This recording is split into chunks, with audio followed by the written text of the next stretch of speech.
اور یاد رکھو ایک اصول تو ہمیشہ، جب بھی کسی نے اپنے آپ کو مشہور کرنا ہے تو مشہور کرنے کے دو طریقے ہیں. There are two types of famous ہونے کے. جیسی انگلش ہے، فیمس ہونے کے کتنے ٹائپس ہیں؟ دو ٹائپس ہیں.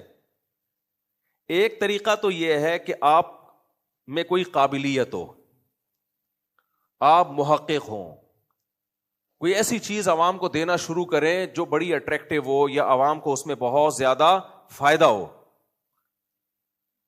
تو یہ طریقہ یہ بہت مشکل ہے، کیونکہ ہر فیلڈ میں پہلے سے ماہرین موجود ہیں.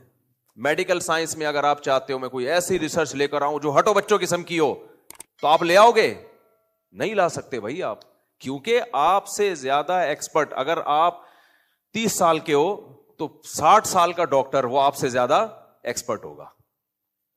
اگر آپ پاکستانی ہو تو امریکہ اور یو کے جو ریسرچ سینٹر میں ڈاکٹرز بیٹھے ہیں وہ شاید آپ سے بھی زیادہ ایکسپرٹ ہوں.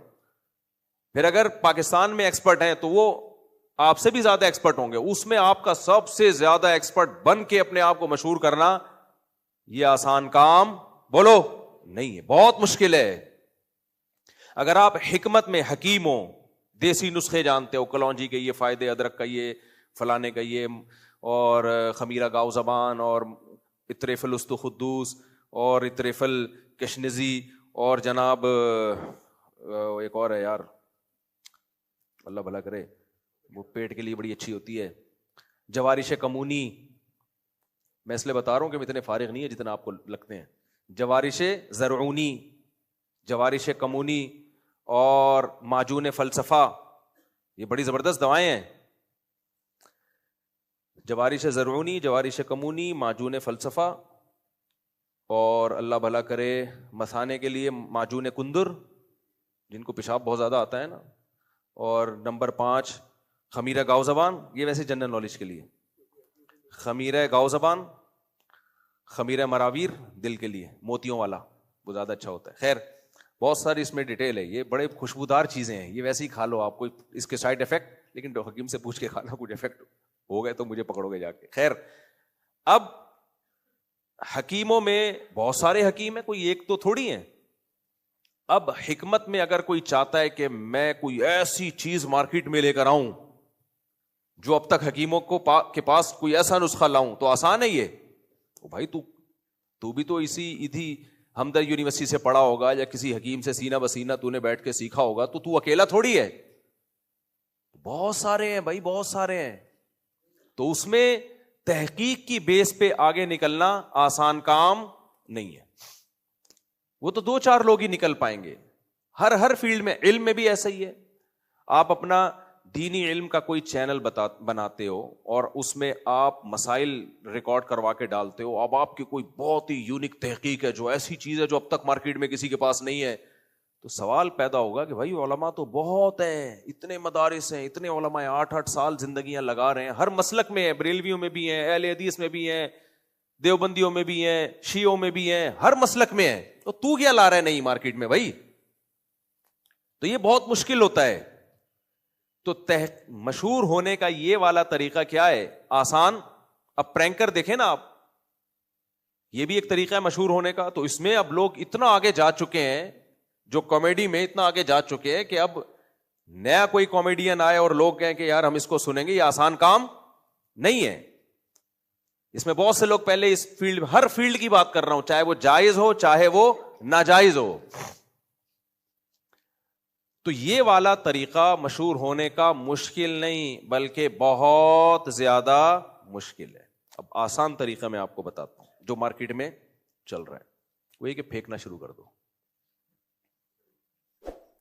جتنے بڑے پھینکو بنو گے اتنی عزت بھی ہوگی اور اتنے سوسائٹی میں مشہور بھی. اور چیلنج دینا شروع کر دو، اور جب کوئی چیلنج قبول کرے تو بھاگ جاؤ. یہ طریقہ فیمس ہونے کا کیا ہے سب سے زیادہ، کیونکہ عوام کو تو تم چیلنج دے نہیں رہے. عوام کو چیلنج دو گے تو اس کو تو وہ تو بیچاری فارغ ہے.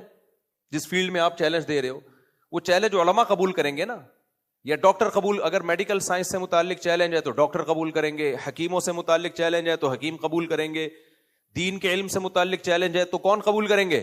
علماء. تو چیلنج بڑے بڑے دو، کوئی اس کو یوں نہیں ثابت کر سکتا، کوئی یوں نہیں کر سکتا، اور جب کوئی چیلنج قبول کرے تو مارکیٹ سے شارٹ.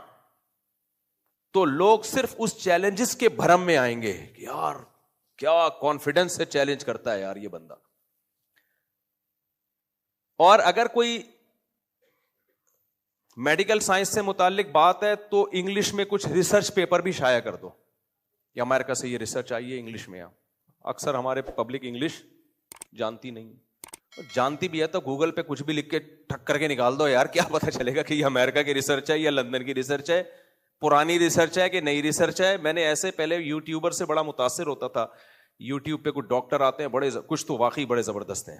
ان کا میں نام اس لیے نہیں لوں گا کہ میں یہاں پبلسٹی کے لیے تو بیٹھا نہیں، لوگ پھر کہیں گے شاید مفتی صاحب کا کوئی کھانچہ چل رہا ہے ان سے. تو کچھ تو واقعی بڑے زبردست ہیں، لیکن میجورٹی میں کیا ہے یوٹیوب پہ، میجورٹی میڈیکل سائنس سے متعلق جو چینل ہیں وہ ہوتا نہیں ہے جیسا وہ بتا رہے ہوتے ہیں. وہ ریسرچ نہیں ہوتی. ایسے ڈاکٹرز ہیں جو کہہ رہے ہیں امریکہ کے یہ ڈاکٹروں کی نئی ریسرچ آئی ہے، یا یو کے کے بڑے بڑے ڈاکٹرز کی نئی ریسرچ آئی ہے. وہ ریسرچ پیپر میں نے پرنٹ آؤٹ نکالا، واٹس ایپ میں لیا یا وہیں سے کاپی پیسٹ کر کے بڑے بڑے ڈاکٹروں کو امریکہ کینیڈا میں بھیجا کہ حضرت یہ سنا ہے نئی ریسرچ آئی ہے. انہوں نے کہا پھینک رہا ہے، ایسی کوئی، ہم ریسرچ سینٹر میں بیٹھے ہوئے ہیں اور ایسی کوئی ریسرچ نہیں ہے، یہ غلط ہے. اچھا بیچارہ جو یہاں ڈاکٹر ہے اس کو پتہ بھی نہیں ہوتا کہ یہ غلط ہے، اس میں اتنی مہارت بھی نہیں ہوتی. اور پھر وہ ڈاکٹر اس فیلڈ کا بھی نہیں ہوتا ایکسپرٹ جس میں وہ ریسرچ پیش کر رہا ہوتا ہے. کڈنی کا ڈاکٹر ہوگا، پھیپھڑوں کی ریسرچ پیش کر رہا ہوگا آپ کے سامنے. ابھی عجیب قسم کی کہانی ہے یار. ای این ٹی اسپیشلسٹ ہوگا اور اسٹمک کی ریسرچ پیش کر رہا ہوگا. اب بھائی تو ای این ٹی ہے تو آنکھ ناک کان حلق کا ہے تو ناک کان حلق ہی کی ریسرچ پیش کر بھائی. تو فنڈر بننے کی ضرورت نہیں ہے، لیکن اس طرح سے مشہور بولو نہیں ہوگا، مشہور نہیں ہوگا. تو اس لیے مشہور ہونے کا بہترین طریقہ یہ لمبی لمبی پھینکو، اور اگلے لوگ بیٹھ کے کیا کریں گے؟ لپیٹتے رہیں گے، بیٹھ کے لپیٹتے رہیں گے. تو آپ دیکھو یہ چیز کھانے کے اتنے فائدے. یوٹیوب پہ آپ کسی بھی چیز کے فائدے لکھ کے ڈال دو تو آپ کہو گے بس اس کے علاوہ اپنے کچن سے ہر چیز ختم کر دو، بس یہی کھاؤ بیٹھ کے، اتنے فائدے ہیں اس کے. نقصانات ڈالو گے تو ایسے نقصانات آئیں گے آپ کو لگے گا کہ خودکشی کرنے کی ضرورت ہی نہیں ہے، بس یہی کھا لو. تو اس لیے یہ جو ڈاکٹر بیٹھے ہوئے ہیں نا کلینک کھول کے، اور یہ 4 سال پڑھ کے بیٹھے ہوئے، پاگل نہیں ہے، صحیح ہے. اگر یہ سب کچھ انہوں نے کرنا ہوتا یہ بھی یوٹیوب پہ ہی ریسرچ کر لیتے. تو ہر چیز کو اس کے اہل سے سیکھنا چاہیے، دین کا علم علماء سے، میڈیکل سائنس ڈاکٹروں سے. حکمت جو واقعی حکیم ہو. حکیم میں جب بھی آتا ہوں تو میں اس لیے کہ صحیح ہو، وجہ اس کی ہے کہ اس میں 2 نمبریاں حکیموں میں تو بہت ہی زیادہ ہیں، اور اس میں بڑا پھینکو جو ہے نا وہ زیادہ چلتا ہے.